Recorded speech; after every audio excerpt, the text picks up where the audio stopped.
नमस्कार साथियों, मैं दीपक आप सभी का इस प्लेटफॉर्म विद्याधन पर स्वागत करता हूं। आशा करता हूं आप सभी बहुत अच्छे होंगे और सबकी तैयारी बहुत अच्छे से चल रही होगी।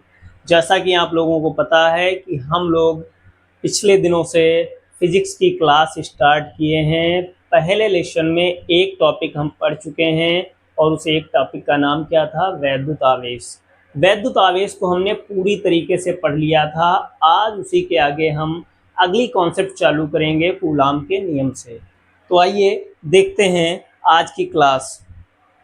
उससे पहले जरा एक चीज आप ध्यान दे लेंगे, जो पिछली क्लास में हम लोगों ने पढ़ा था उसमें एक जगह जरा आप देखेंगे आवेश जो आपने पढ़ा था, तो आवेश में यहाँ पर आपने ध्यान देंगे, ये कंडक्शन नहीं है, बाय मिस्टेक लिख गया था। यहाँ पर आपका क्या है तो ध्यान रखेंगे, ये आपका इंडक्शन है। क्या है? इंडक्शन है। ठीक है, बाकी सब ठीक था। तो हमें आज जो स्टार्ट करना है वो कूलाम का नियम है ना। जिस तरीके से 11th की क्लास में हम लोगों ने दो पिंडों के बीच में गुरुत्वाकर्षण बल पढ़ा था, उसी तरीके से 12th में कूलाम हमें बताएंगे कि दो आवेशों के बीच बल किस तरीके से काम करता है। तो चलिए स्टार्टिंग करने से पहले थोड़ा फर्स्ट ईयर से कनेक्ट करते हैं और देखते हैं कि न्यूटन का गुरुत्वाकर्षण नियम क्या होता था। आप सभी को याद होगा जो न्यूटन का गुरुत्वाकर्षण नियम था वो क्या था?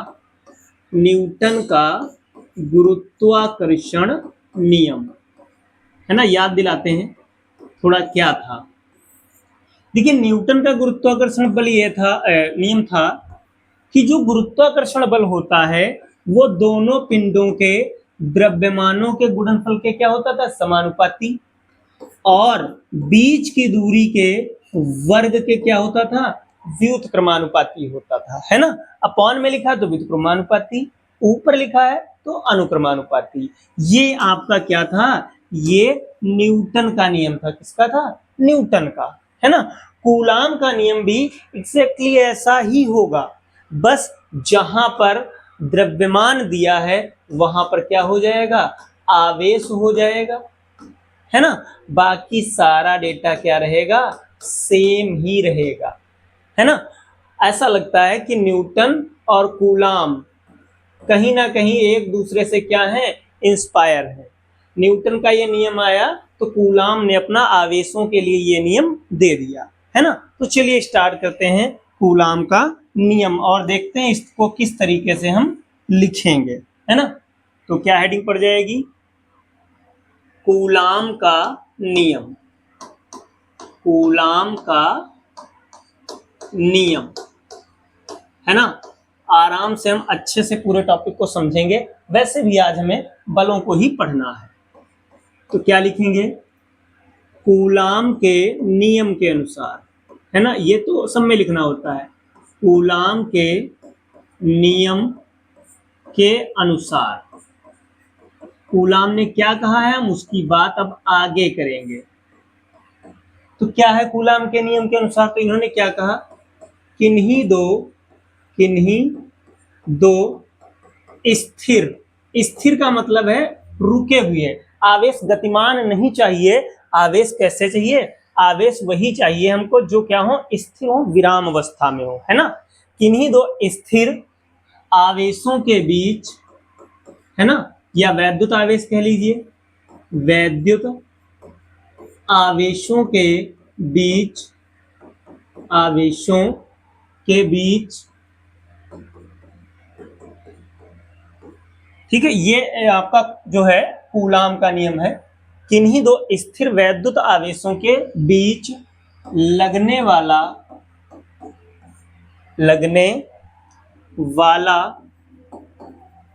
वैद्युत बल, अब वो वैद्युत बल आकर्षण का भी हो सकता है और प्रतिकर्षण का भी। वैद्युत बल, है ना, उन आवेशों के परिमाणों, ध्यान रखेंगे परिमाण ही लेना होता है, चिन्ह नहीं लेंगे यहां। परिमाणों के गुणनफल, परिमाणों के गुणनफल के अनुक्रमानुपाती, है ना, अनुक्रमानुपाती। जो बल होगा वो आवेशों के परिमाणों के गुणनफल के क्या होगा, अनुक्रमानुपाती, तथा तथा बीच की दूरी है ना, बीच की दूरी के वर्ग के क्या रहेगा, बीच की दूरी के वर्ग के व्युत क्रमानुपाती रहेगा। क्या रहेगा, व्युत क्रमानुपाती होगा, व्युत क्रमानुपाती होता है। ये नियम किसने दिया है, ये कूलाम ने नियम दिया है। ठीक है, फार्मूला देखिए कैसे आएगा, बिल्कुल उसी तरीके जैसे ये देखिए आपका पहला आवेश है ना, ये पहला आवेश, नाम क्या रख दिया इसका हमने, Q1। ओके, ये दूसरा आवेश, नाम क्या हमने इसका रख दिया, Q2। अब आवेश प्लस के हैं या माइनस के हैं ये भी नहीं पता है, हमने बस कह दिया है कि एक आवेश कैसा है, प्लस का है, और दूसरा कैसा है, माइनस का है। बीच की जो डिस्टेंस है उसको हमने क्या कह दिया, तो ये R है डिस्टेंस, क्या है, R डिस्टेंस हमको दे रखी है। ठीक है, कैसी डिस्टेंस दे रखी है, R। तो देखिए अब यहां पर हम किस तरीके से कहेंगे जब फार्मूला लाना होगा, तो देखिए क्या कहेंगे हम यहां, माना Q1 तथा Q2 दो आवेश, Q1 तथा Q2 दो आवेश, ध्यान दीजिए जरा, Q1 तथा Q2 दो आवेश, माना Q1 तथा Q2 दो आवेश है ना, वायु अथवा निर्वात में रखें। कहां, वायु अथवा निर्वात में, वायु अथवा निर्वात, वायु तो जानते होंगे, निर्वात का मतलब जहां हवा भी ना हो वायु भी ना हो, वायु अथवा निर्वात में परस्पर R दूरी पर रखे हैं। कहां रखे हैं, R दूरी पर रखे हैं, कहां रखे हैं, R दूरी पर रखे हैं। तब कूलाम के नियम से क्या,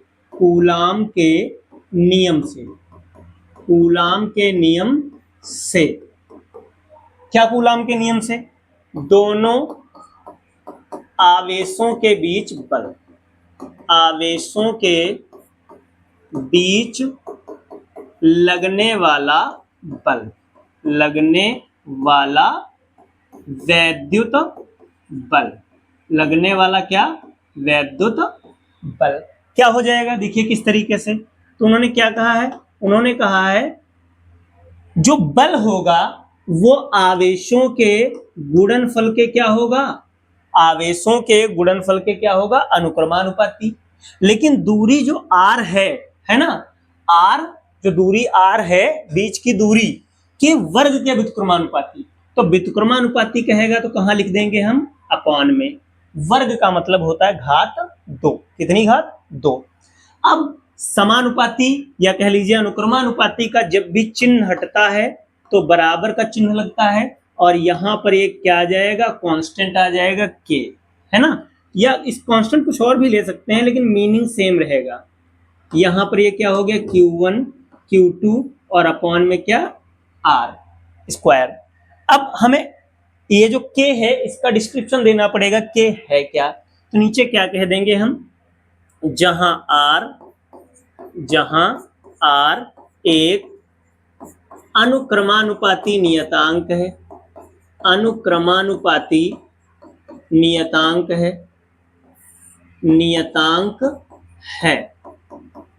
अनुक्रमानुपाती नियतांक है। मान कैसे निकालेंगे, देखिए जरा, प्रयोगों द्वारा SI मात्रक पद्धति में, है ना, SI मात्रक पद्धतियां कक्षा 11 में पढ़ी है पहले लेसन में। SI मात्रक पद्धति में K का मान कितना प्राप्त होता है, K का मान, तो ध्यान रखेंगे 1/4πε0 कह लो, ठीक है, अथवा 9 गुणे 10 की पावर 9। कितना? 9 गुणे 10 की पावर 9। मात्रक अगर इसका चाहे लिखना तो मात्रक लिख सकते हैं। मात्रक क्या हो जाएगा? न्यूटन मीटर स्क्वायर प्रति कूलाम स्क्वायर, है ना। ये किसका मात्रक है? ये के का मात्रक आया है ना। प्राप्त होता है, कितना प्राप्त होता है? 9 गुणे 10 की पावर 9 न्यूटन मीटर स्क्वायर प्रति कूलाम स्क्वायर प्राप्त होता है। किसका मान? के का, है ना। तो अब फार्मूला क्या हो जाएगा? अब अगर फार्मूले की बात करें तो अतः, अब अगर बल देखें तो बल क्या हो जाएगा? यहीं पर लाकर रख दें तो F बराबर क्या आ जाएगा? Formula 1/4 pi epsilon not Q1 Q2 और अपॉन में क्या? R square. तो एक तो ये आपका फार्मूला हो गया, है ना। अथवा करके इसको आप और लिख सकते हो। क्या आप चाहें तो इसको 9 गुणे 10 की पावर 9 Q1 Q2 और अपॉन में R स्क्वायर इस तरीके से लिख दीजिए, है ना। फिलहाल तो ये कूलाम का नियम हो गया। अब एक एक चीज की हमको जानकारी देनी पड़ेगी। Q1 Q2 आवेश हैं, R दूरी है, 4 कांस्टेंट है, पाई कांस्टेंट है, एप्सिलॉन नॉट बताना है कि ये क्या है। ठीक है, एक एक करके सारी चीजें हम लोग क्लियर करेंगे कि एप्सिलॉन नॉट है क्या, इसका मतलब क्या होता है, इसकी डिफिनीशन क्या है। पहले नीचे डिस्क्रिप्शन में इसे बता देंगे क्या, जहां एप्सिलॉन नॉट क्या है? वायु अथवा निर्वात की, वायु अथवा निर्वात की क्या है? वैद्युतशीलता है। क्या है? वैद्युतशीलता है। वैद्युतशीलता है। अब वैद्युतशीलता होता क्या, इस पर हम अलग से पूरा डिटेल में चर्चा करेंगे। वैद्युतशीलता है तो इसका मान, किसका मान? एप्सिलॉन नॉट का। इसका मान कितना होता है? तो इसका मान 8.854 10 की पावर -12, है ना। मात्रक क्या हो जाएगा एप्सिलॉन नॉट का? तो मात्रक हो जाएगा कूलाम स्क्वायर प्रति न्यूटन प्रति मीटर स्क्वायर। ये इसका क्या होता है? मात्रक होता है। यहां पर हमने एप्सिलॉन नॉट की बात कही है। ये कूलाम का नियम ही, ठीक है। डिपेंड करता है पूछा कितने नंबर में जाता है। अभी हमने इन दोनों के बीच का जो माध्यम लिया है वो कौन सा माध्यम लिया है? वायु माध्यम लिया है ना। माध्यम बदलने पर बल पर फर्क पड़ेगा।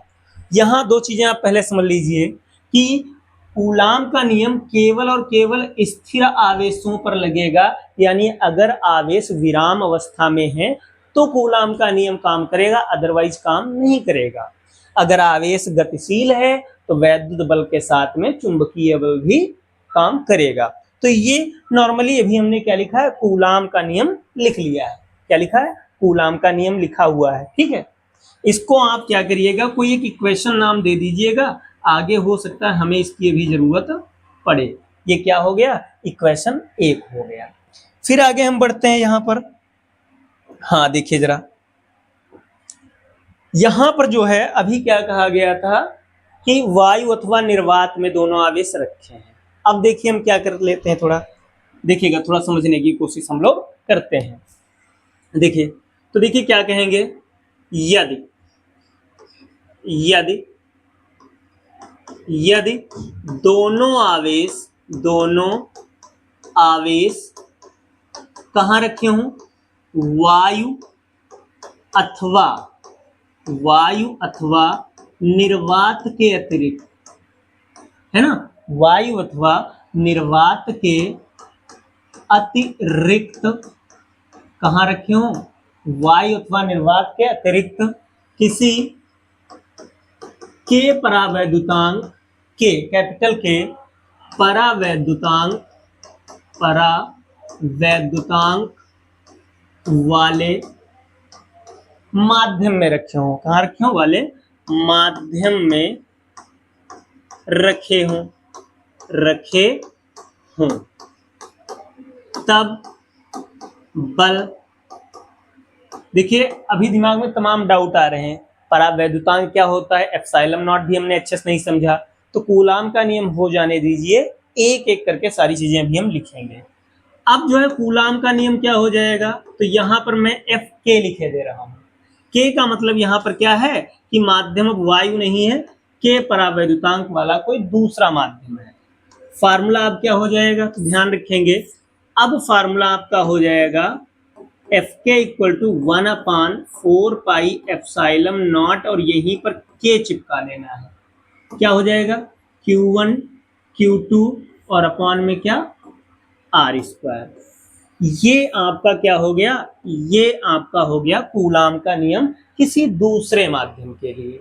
यहां पर एक चीज और हम आपको बता दें, के का मान जो होता है वो सदैव या तो 1 से बड़ा होगा या 1 के बराबर होगा। के का मान वायु के लिए 1 होता है, अदर सभी के लिए 1 से क्या रहेगा, ज्यादा रहेगा, है ना। क्या रहेगा, के का मान 1 से ज्यादा।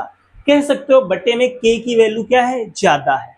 इसका मतलब है परावैद्युत वाले माध्यम में बल का मान कम होगा। अपॉन में वैल्यू अगर ज्यादा है तो ओवरऑल कैलकुलेशन करेंगे तो कम आएगी।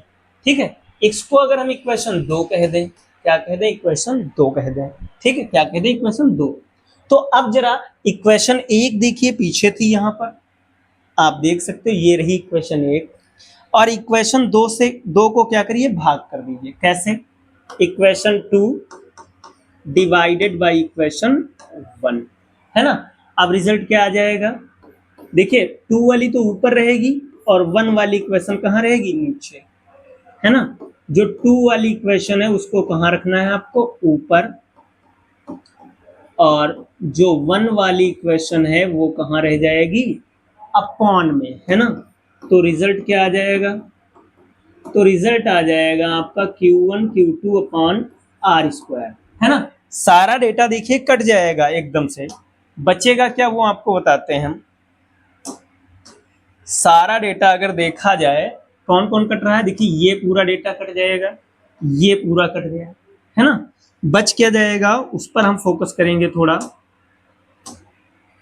तो बचा क्या है, देखिए ये भी कट गया पूरा पूरा, ठीक है, एप्सिलॉन नॉट ये सब कट गया, केवल के बचा है इसमें, ये सब कट गया है पूरा डेटा, क्या बचा है, के। तो हमारा रिजल्ट क्या आएगा, F k upon F equal to 1 upon k. क्या जाएगा, 1 अपॉन के, क्या जाएगा, 1 अपॉन के। अगर हम क्रॉस मल्टीप्लाई करें तो के को इस तरफ ले आए, है ना, या कह लीजिए इस एफ को उधर लिए जाए, रिजल्ट क्या आ जाएगा, रिजल्ट हमारा आ जाएगा एफ के इक्वल टू, है ना, देखिए क्या आ जाएगा, F k equal to F upon के।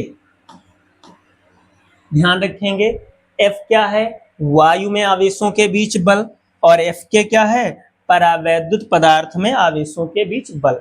ये वायु का बल है और ये किसी दूसरे माध्यम में बल है।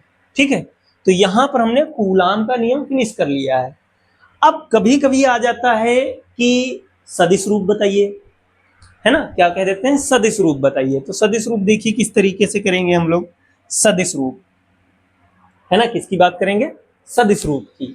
तो अब जैसे कह देगा हमसे कूलाम के नियम का क्या, कूलाम के नियम का सदिश रूप, नियम का सदिश रूप, सदिश रूप। अभी हमने बल की दिशा के बारे में भी नहीं लिखा है, छूट गया है, बल की दिशा नहीं लिखे, वो भी लिख देंगे, है ना। तो अब जरा ध्यान दीजिए, ये पहला आवेश आपका था और ये दूसरा आवेश आपका था, ठीक है। ये Q1 था आपका, ये आपका क्या था, Q2 था, है ना। बीच की दूरी कितनी दे रखी थी, वो R दे रखी थी, कितनी दे रखी थी, R। अब देखिए इनके बीच में जो बल लगेगा, क्या लगेगा, बल, वो ये जो लाइन है इसी लाइन के अनुदिश रहेगा, या तो आकर्षण का बल लगेगा, ओके, या फिर हो सकता है किसका लगे, प्रतिकर्षण का। मतलब या तो आकर्षण का बल लगेगा या फिर कैसा लगेगा, या प्रतिकर्षण का बल लगेगा, लेकिन इसी लाइन में ही लगेगा, है ना, लाइन में ही बल लगेगा, ठीक है। बल इसी वाली लाइन में लगेगा, चाहे आकर्षण का लगे चाहे प्रतिकर्षण का लगे। जैसे मैं बना दूं, जैसे ये आकर्षण का था, अब मान लिया मैंने क्या बना दिया, प्रतिकर्षण का। अभी कंफर्म नहीं है कि बल आकर्षण होगा या प्रतिकर्षण। क्यों कंफर्म नहीं है? क्योंकि आवेशों की प्रकृति हमने नहीं लिखी है। तो देखिए सदिश रूप में लिखेंगे तो कैसे लिखेंगे, सब कुछ वैसे ही रहेगा। देखिए क्या करना है आपको, सदिश रूप जब लिखेंगे तो F equal to 1/4 pi epsilon naught के Q1, सॉरी सदिश रूप में इस तरीके से लिखेंगे, देखिए जरा क्या लिखेंगे, Q1 द्वारा Q2 पर बल। उल्टा भी लिख सकते थे, है ना, Q2 द्वारा भी लिख सकते थे। तो कैसे लिखेंगे, हमने क्या लिखा, Q1 द्वारा Q2 पर बल। तो ऐसे लिखेंगे F21। इसका मतलब है दूसरे पर बल लग रहा है, और बल लगा कौन रहा है, पहला वाला। कौन लगा रहा है, पहला वाला दूसरे पर। इक्वल में 1/4 पाई एप्सिलॉन नॉट के Q1 Q2 अपॉन में R²। ये तो मात्रा को बताता है। इनटू में यहाँ क्या लिख दोगे, यहाँ पर लिख दिया जाएगा R12, और इस पर कैप लगा दिया जाएगा। कैप का मतलब क्या होता है अभी बताते हैं आपको, देखिए जरा। कक्षा 11 में हमने फिजिक्स में सदिशों के प्रकार पढ़े थे, है ना। शून्य सदिश पढ़ा था, समांतर सदिश पढ़े थे, विपरीत सदिश पढ़े थे। उसी में हमने पढ़ा था एक इकाई सदिश कह लो, या मात्रक सदिश कह लो, या एकांक सदिश कह लो। तो ये जो आर कैप है, नीचे मैं लिखे दे रहा हूं, जहां आर कैप असल में केवल दिशा बताने के लिए, आर कैप है ना, आर कैप 1 2 क्या है, Q1 से Q2 की दिशा में, क्या दिशा में, क्या है, मात्रक सदिश है। क्या है, मात्रक सदिश है।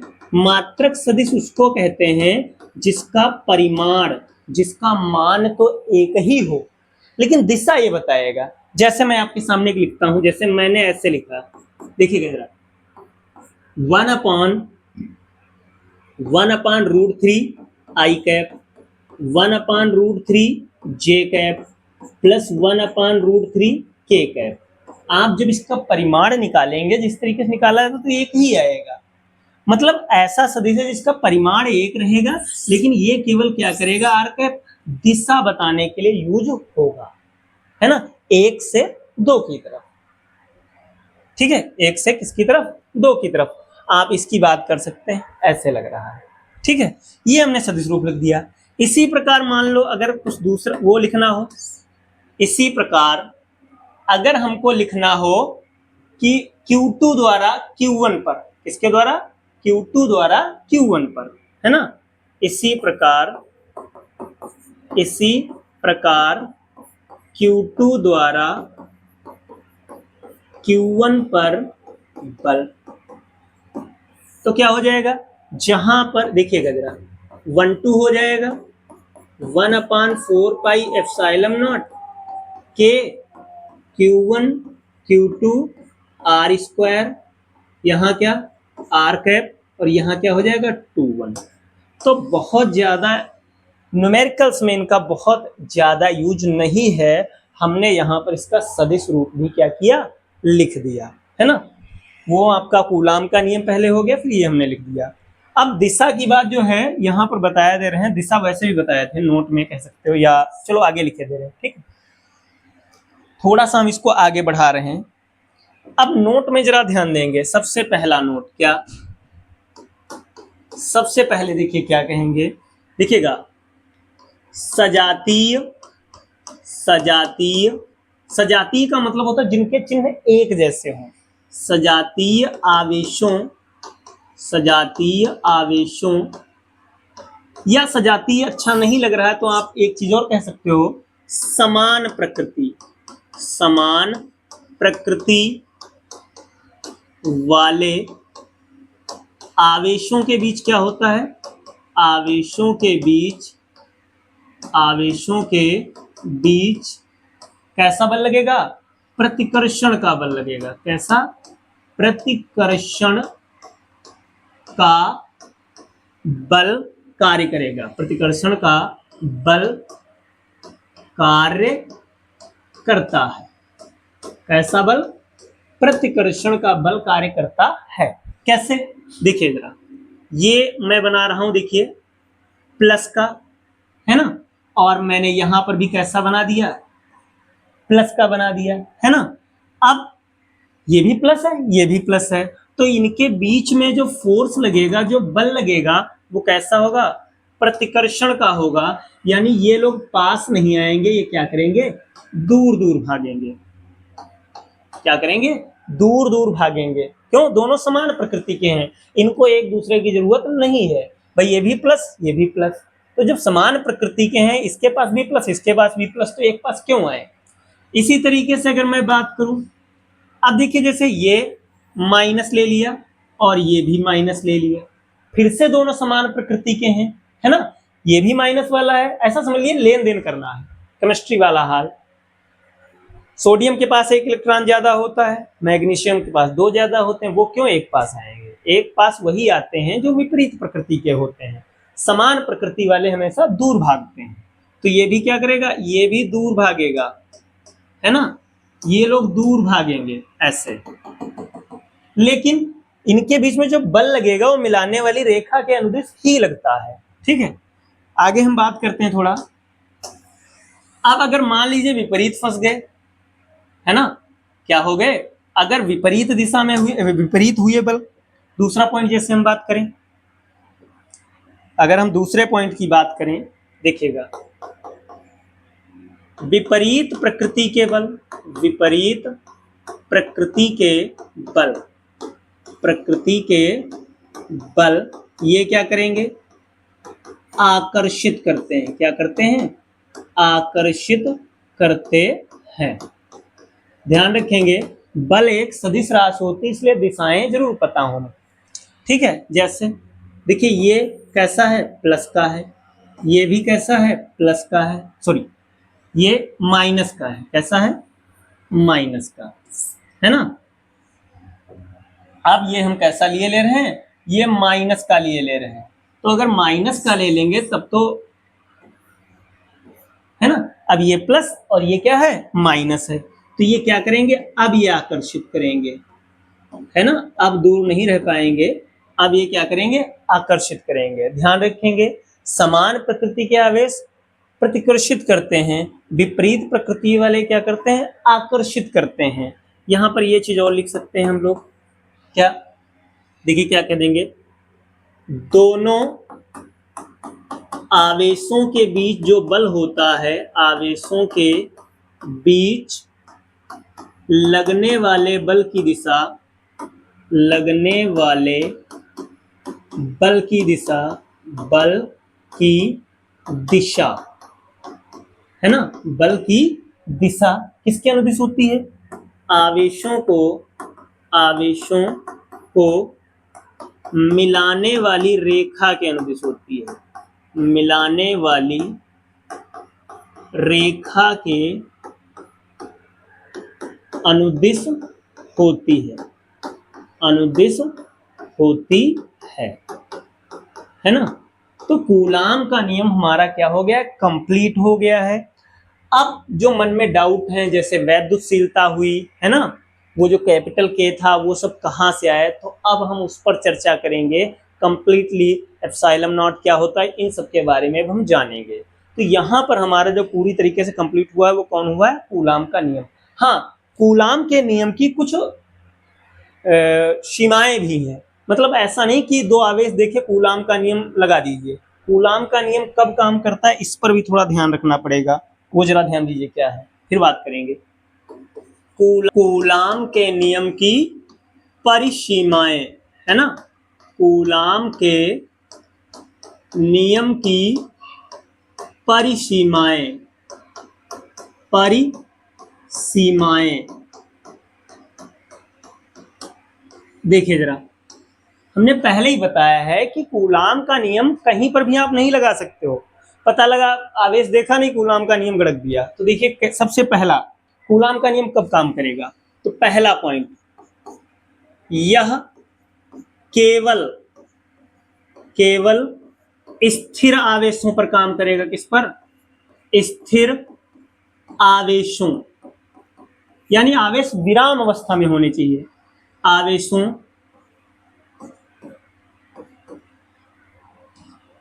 स्थिर आवेशों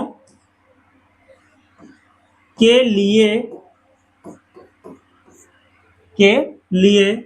कार्य करेगा। ठीक है, स्थिर आवेश अगर हुए। अगली बात क्या है, कूलाम का नियम, कूलाम के नियम के लिए क्या होना चाहिए, आवेश बिंदु आवेश होनी चाहिए। आवेश बिंदु के आकार के होने चाहिए। किसके? बिंदु के आकार के होने चाहिए। आकार के होने चाहिए, है ना। अच्छा, मान लीजिए बिंदु के आकार के नहीं है तो क्या होना चाहिए, अथवा करके मैं बता रहा हूं। अथवा करके क्या,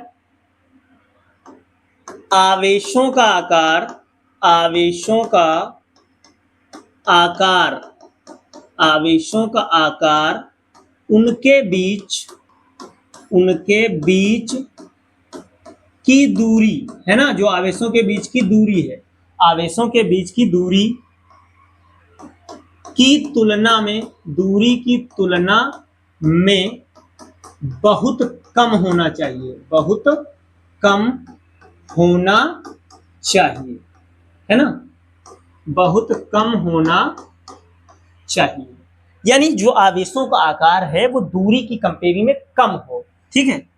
अगला जैसे थर्ड पॉइंट की हम बात करें, थर्ड पॉइंट देखिए, बहुत सूक्ष्म दूरियों, बहुत सूक्ष्म दूरियों, बहुत सूक्ष्म दूरियों जैसे 10⁻⁻15 मीटर, है ना, यानी कहां, नाभिकीय आकार, नाभिकीय आकार।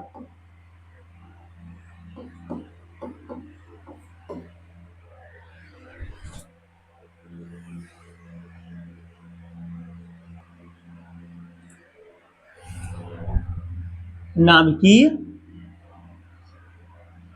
के लिए कूलाम का नियम, कूलाम का नियम ध्यान रखेंगे। अगर नाभिक का आकार जैसे 10⁻⁻15 मीटर है, इसके अंदर तमाम क्या भरे, प्रोटॉन, है ना। अगर यहां पर पता लगा प्रतिकर्षण बल, वैद्युत बल कार्य करने लगा, तब तो प्रोटॉन होकर रहना दुर्भर हो जाएगा, है ना। आपको पता होगा नाभिक के अंदर सब प्रोटॉन होते हैं, सब कैसे होते हैं, प्लस के, और समान प्रकार के आवेशों में क्या होता है, प्रतिकर्षण बल होता है। तो अगर प्रतिकर्षण बल हुआ तब तो ये नाभिक का क्या होगा, टूट जाएगा।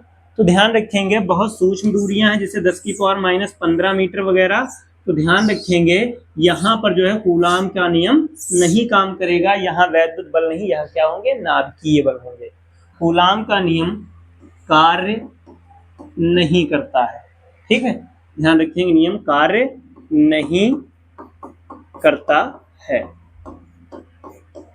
तो ये जो मेनली 3 परिसीमाएं थी वो हमने यहाँ पर लिख दी कि कूलाम का नियम इन कंडीशंस में काम नहीं करेगा, है ना। आवेश क्या होने चाहिए, स्थिर होने चाहिए, बिंदु आकार के होने चाहिए, है ना, बिंदु आवेश होने चाहिए, और दूरी बहुत ही कम नहीं होनी चाहिए। ठीक है। इसके बाद देखिए कूलाम का नियम पूरा हो गया। अब हम एक एक टॉपिक के बारे में चर्चा, अब हम जानेंगे कि वैद्युतशीलता क्या होती है। क्या जानेंगे, वैद्युतशीलता के बारे में, कि वैद्युतशीलता क्या होती है। वैद्युतशीलता, वैद्युतशीलता। तो देखिए जरा, हमें अच्छी तरीके से पता है कोई माध्यम होता है और वो माध्यम छोटे छोटे कणों से मिलकर के बना है। जैसे हम वायु एक माध्यम ले लें तो उसमें भी क्या है, वायु के गैसों के तमाम छोटे छोटे कण हैं। इसी तरीके जैसे पानी ले लें तो उसमें भी छोटे छोटे कण हैं, अणु हैं, और उन्हीं से मिलकर के पूरा माध्यम बना है।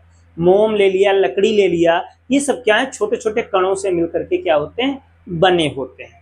एग्जाम्पल के तौर पर मैं थोड़ा बताना चाहूंगा, जैसे मान लीजिए यहाँ पर दो आवेश रखे हैं Q1 Q2, और इनके बीच में कुछ नहीं है, बिल्कुल क्या है, निर्वात है। क्या है, निर्वात है ना।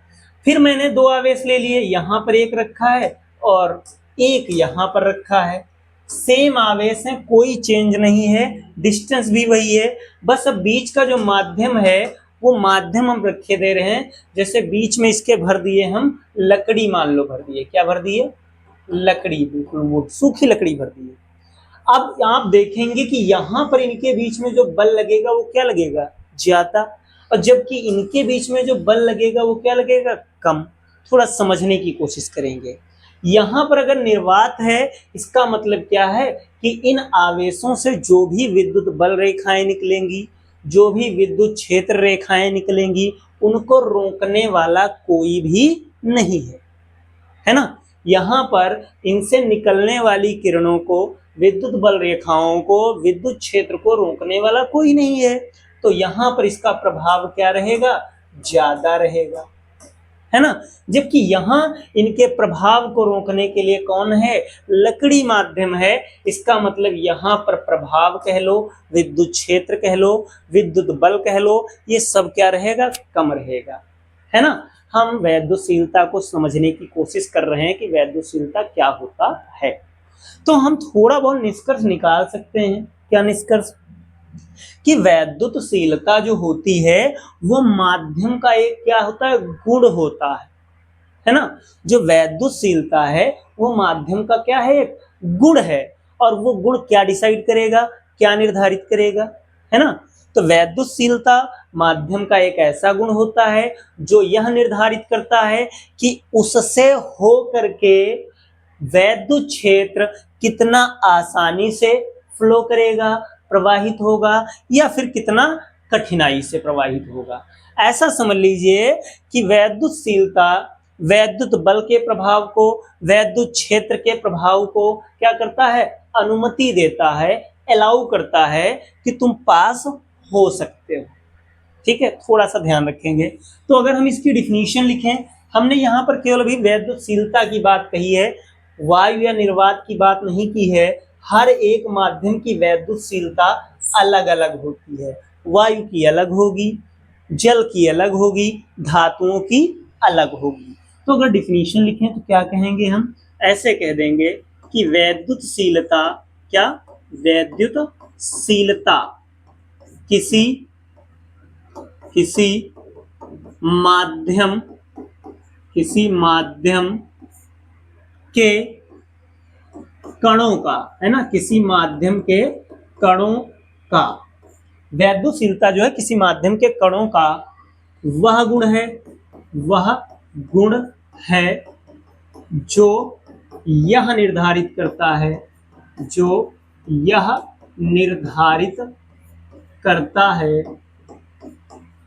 निर्धारित करता है कि उसमें से, माध्यम से होकर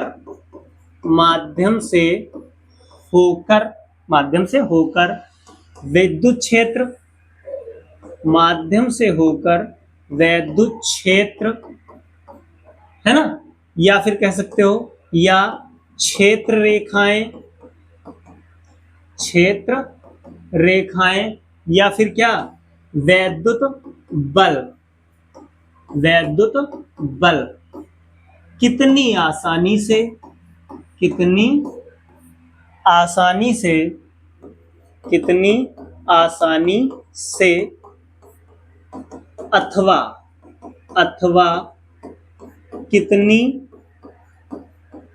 कितनी आसानी से अथवा कितनी कठिनाई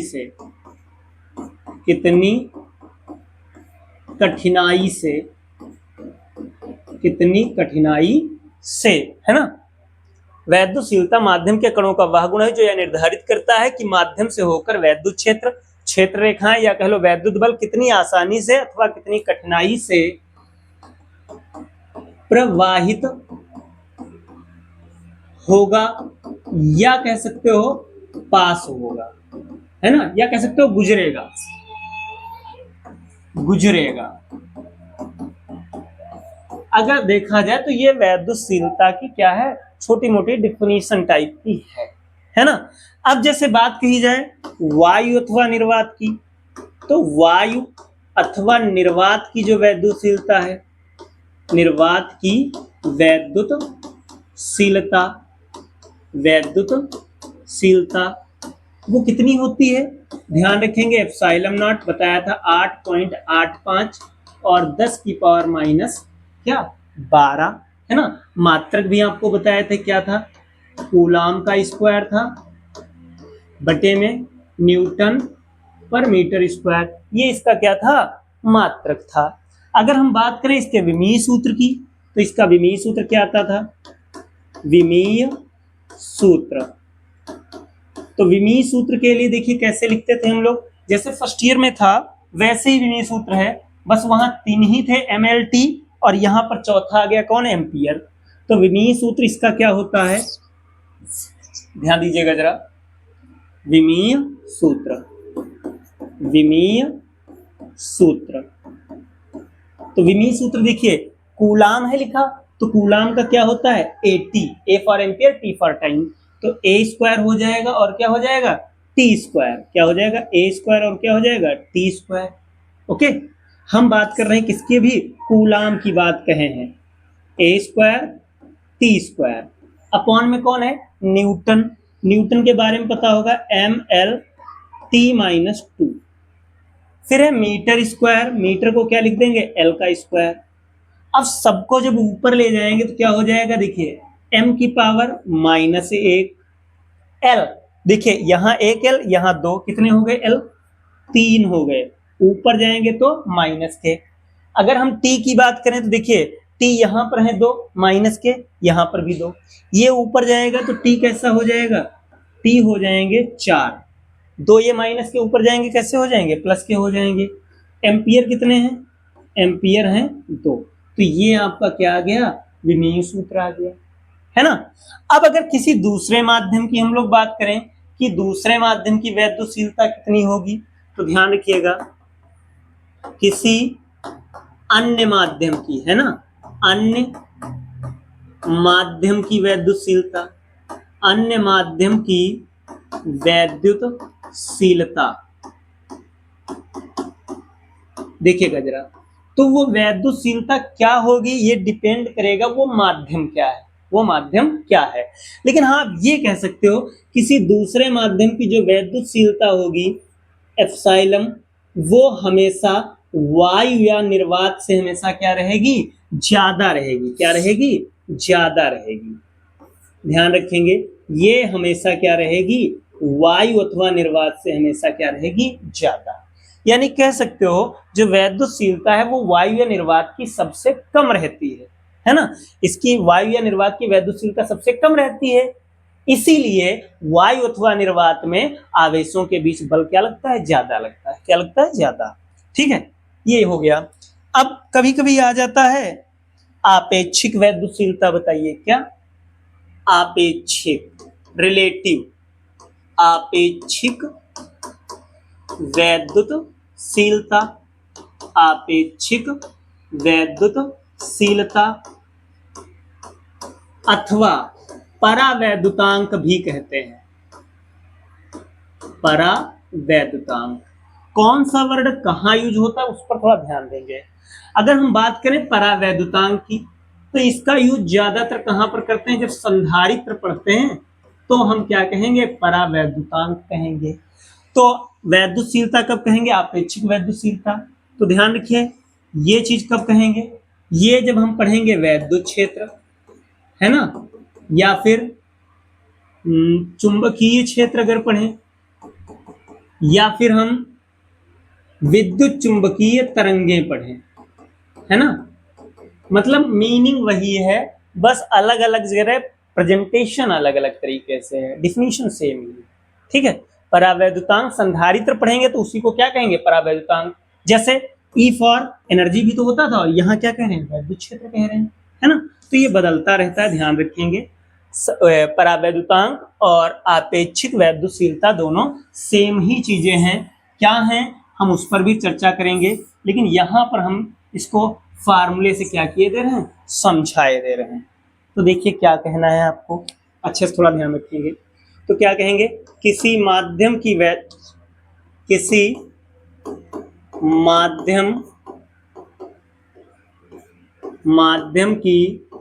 आपेक्षिक वैद्युतशीलता,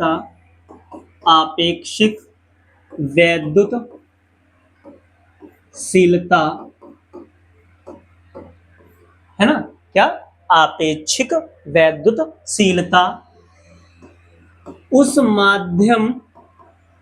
माध्यम की वैद्युतशीलता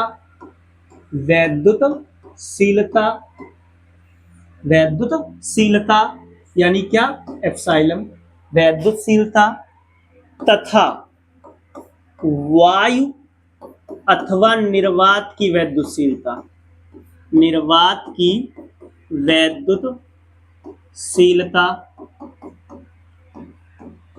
के अनुपात के बराबर होती है, ठीक है। यहां हम केवल फार्मूला टाइप का लाने की कोशिश किए, ठीक है। आपेक्षिक वैद्युतशीलता को क्या कहते हैं, या तो एप्सिलॉन आर कहते हैं, या फिर क्या कहते हैं, ध्यान रखिएगा, कैपिटल के कहते हैं। क्या होगा, माध्यम की वैद्युतशीलता और बटे में किसकी, वायु अथवा निर्वात की वैद्युतशीलता, ठीक है। अगर यहां से हम देखें तो हमारा जो एप्सिलॉन बराबर क्या आ जाएगा, एप्सिलॉन नॉट के। अब यहां समझो जरा, अगर हमें माध्यम का परावैद्युतांक पता है तो हम क्या कर सकते हैं, वायु अथवा निर्वात की वैद्युतशीलता से मल्टीप्लाई करके इसको डेटा लिख सकते हैं, ठीक है। ये परावैद्युतांक को चाहे आपेक्षिक वैद्युतशीलता कहो, ठीक है। अब यहाँ नोट में हम कुछ लिखे दे रहे हैं, उस पर जरा ध्यान रखेंगे, क्या है वो, देखिएगा जरा। ये ऑब्जेक्टिव में पूछ लिया जाता है, देखिए, वायु या फिर निर्वात की अगर बात कहेगा, वायु अथवा निर्वात के लिए, वायु अथवा निर्वात की बात कहता है तो के बराबर कितना रहेगा, 1 रहेगा, ठीक है। यहीं पर अगर बात कह देगा जल की, जल के लिए तो ध्यान रखेंगे के बराबर लगभग 81 रहेगा। अगर बात आती है धातुओं की, धातु कोई भी हो सकती है, ये ऑब्जेक्टिव भी पूछा जाता है कि धातुओं का परावैद्युतांक, धातुओं जैसे कौन, चांदी हो गया, है ना, सोना हो गया, जो भी है, और जो भी है, कॉपर आदि, इन सब के लिए, है ना, इन सब के लिए के का मान क्या रहता है, ध्यान रखेंगे, इनफाइनाइट। ये ऑब्जेक्टिव में भी पूछा गया है। जल के लिए 81, धातुओं के लिए जरूर याद कर लीजिएगा, के बराबर कितना रहता है, इनफाइनाइट रहता है। तो यहां पर हमने कूलाम के नियम के बारे में जो भी था वो कंप्लीट हो गया। वैद्युतशीलता हमको खटक रहा था, उसको भी हमने क्या किया, कंप्लीट कर लिया है। अब हम आगे बढ़ते हैं थोड़ा, कि हमने केवल कूलाम का नियम पढ़ा, 2 आवेशों के बीच लगने वाला बल, है ना, कि अगर 2 आवेश हैं तो उनके बीच हम बल निकाल सकते हैं। लेकिन मान लीजिए 4 आवेश हुए, और 4 आवेश में से 3 आवेश चौथे पर कितना बल लगाएंगे, या मान लीजिए 5 आवेश हुए तो 4 आवेश मिलकर 5वें पर कितना बल लगाएंगे। तो अब हम इस पर चर्चा करेंगे, ठीक है। आइए देखते हैं थोड़ा। हाँ, उससे पहले एक चीज और थोड़ा ध्यान रख लीजिएगा, नोट में और लिख लेंगे तब हम आगे बात करेंगे, सब नोटें हैं। सबसे पहली बात देखिए जरा, जैसे, या चलिए अध्यारोपण में ही लिख लेते हैं,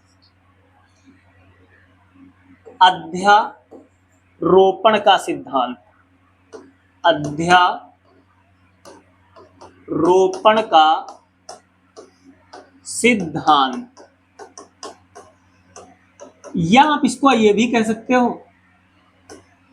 कि बहुल, बहुल मतलब बहुत, आवेशों के कारण, आवेशों के कारण बल, मतलब तमाम आवेश अगर किसी पर बल लगा रहे हैं तो हम बल कैसे ज्ञात करेंगे।